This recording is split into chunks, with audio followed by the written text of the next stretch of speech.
بسم اللہ الرحمن الرحیم۔ السلام علیکم ورحمۃ اللہ وبرکاتہ۔ ایک بات ذہن میں آئی، میں نے کہا چلو ابھی میں باہر نکلا ہوتا ریکارڈنگ کر دوں۔ بات یہ ہے کہ جب تک آپ سامنے والے کسی بھی انسان کی غلطی کو دیکھتے رہیں گے اور اپنی نظروں میں رکھیں گے تو آپ کبھی بھی اپنی غلطی تک نہیں پہنچ پائیں گے۔ یعنی مطلب یہ ہے کہ اللہ تعالیٰ نے سسٹم ایسا بنایا ہے ہم انسانوں کا کہ ہم لوگوں کو ہمیشہ دوسرے کی غلطی نظر آتی ہے اور اپنی غلطی تک ہم نہیں پہنچ پاتے۔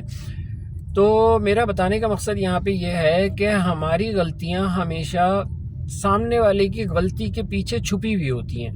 یعنی سامنے والے کی غلطی کے بادل ایسے چھائے ہوئے ہوتے ہیں کہ اس کے پیچھے ہماری غلطیاں چھپی ہوئی ہوتی ہیں۔ جب تک ہم ان بادلوں کو ہٹائیں گے نہیں، اب ہم ان بادلوں کو کیسے ہٹائیں گے؟ ہم ان بادلوں کو ایسے ہٹائیں گے کہ ہم ان غلطیوں کو معاف کر کے درگزر کریں گے۔ اللہ سبحانہ و تعالی جو ہے وہ ایک تو معاف کرتے ہیں، ایک بخشتے ہیں، ایک درگزر کرتے ہیں۔ تو ہمارے لیے جو سلسلہ ہے وہ یہ ہے کہ ہمارے انسانوں کے ہاتھ میں بخشنے کا نہیں ہے، ہمارے انسانوں کے ہاتھ میں ہے معاف کرنا اور درگزر کرنا۔ اور درگزر کرنا ایسا ہوتا ہے کہ اس بات کو صفحہ ہستی سے مٹا دینا۔ تو جب آپ یہ کرنے میں کامیاب ہو جائیں گے کہ آپ اس بات کو بالکل مٹا دیں گے جیسے وہ تھی ہی نہیں، تو اس کے بعد پھر آپ کو اپنی غلطی نظر آنا شروع ہوگی۔ اور یہ وہ مقام ہوگا جو اللہ سبحانہ و تعالیٰ بہت کم خوش نصیب لوگوں کو عطا کرتا ہے۔ جب آپ کو اپنی غلطی نظر آئے گی تو پھر اللہ سبحانہ و تعالیٰ آپ کو اپنی غلطی کی اصلاح کرنے کی توفیق بھی دیں گے، کیونکہ بھائی سب سے امپورٹنٹ چیز اس دنیا میں اپنی غلطیوں کی اصلاح ہے۔ ہم نے قبر میں کسی بھی انسان کا حساب نہیں دینا، ہم نے قبر میں اپنا حساب دینا ہے۔ اللہ سبحانہ و تعالیٰ کے روبرو کھڑے ہو کے روز محشر ہم نے کسی بھی انسان کا حساب اس طرح سے نہیں دینا کہ اس نے کیا کیا یا اس کی کیا غلطی تھی۔ اللہ سبحانہ و تعالیٰ قرآن کریم میں صاف بتا رہے ہیں کہ جہاں بھی وہ پوچھ رہے ہیں وہ انڈیویجولی ہر انسان سے پوچھ رہے ہیں۔ اگر میں وہ انسان ہوں تو اللہ تعالیٰ مجھ سے پوچھ رہے ہیں تو بتا تیری غلطی کیا تھی۔ وہ یہ نہیں دیکھ رہے کہ جناب علی کس کی غلطی کے پیچھے کس کی وجہ سے میرے ساتھ کیا ہوا تھا، وہ بول رہے ہیں تیری غلطی کیا تھی تو یہ بتا۔ تو اپنی غلطی کی معافی مانگ، تو اپنی غلطی کی اصلاح کر اور اس سے نکل اور اس سے پاک ہو۔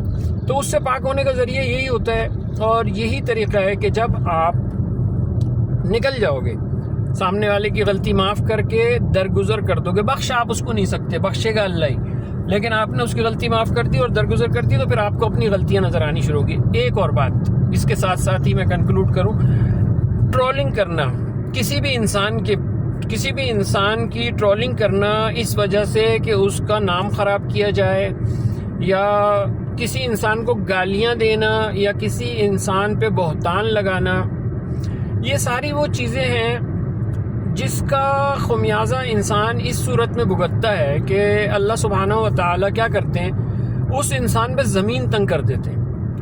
اس انسان پہ زمین تو تنگ ہوتی ہے، اس کے اوپر اس کی ذہنی دنیا تنگ ہو جاتی ہے اور اس کا ذہن اتنا لیمیٹڈ رہ جاتا ہے اور وہ اتنا تھوڑا سوچ سکتا ہے، اس سوچ سے باہر وہ نکل ہی نہیں سکتا جب تک کہ وہ اپنی اصلاح نہ کرے۔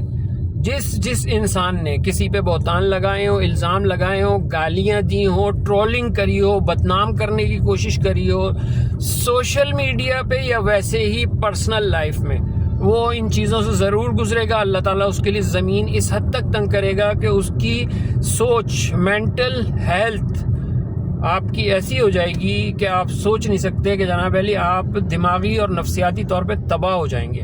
اگر آپ نے کسی کے ساتھ زیادتی کی ہے، ٹرولنگ کی ہے، الزامات لگائیں، بہتان لگائیں، انٹل انلیس کہ آپ اس سے معافی مانگیں، نماز پڑھنا شروع کریں، اللہ تعالیٰ کی طرف رجوع کریں، اس کے بعد پھر اللہ تعالیٰ آپ کا دماغ کھولے گا اور آپ کو کرٹیکل تھنکنگ دے گا، جس کے بعد جو آپ سوچیں گے اور سوچ کے جن چیزوں کے آپ فیصلے کریں گے یقیناً حتمی طور پہ وہ فیصلے وہ ہوں گے جس سے آپ کا رب راضی ہوگا۔ وہ فیصلے نہیں ہوں گے جس سے آپ راضی ہوں گے یا اس دنیا کے سب راضی ہوں گے۔ جب کوئی بھی راضی نہیں ہوگا نا تب رب راضی ہوگا۔ اور وہ اسی طرح سے ہوگا کہ آپ کو اپنا احتساب کرنا ہے، اپنی غلطیوں کو دیکھنا ہے، اپنی غلطیوں کا حساب کرنا ہے۔ آپ چھوڑ دیں اس نے کیا کیا، کس نے کیا کیا، آپ صرف اس بات پہ توجہ دیں کہ آپ نے کیا کیا. اسی پیغام کے ساتھ اجازت دیجیے گا. وآخر دعوانا الحمدللہ رب العالمین فی امان اللہ. السلام علیکم ورحمۃ اللہ وبرکاتہ.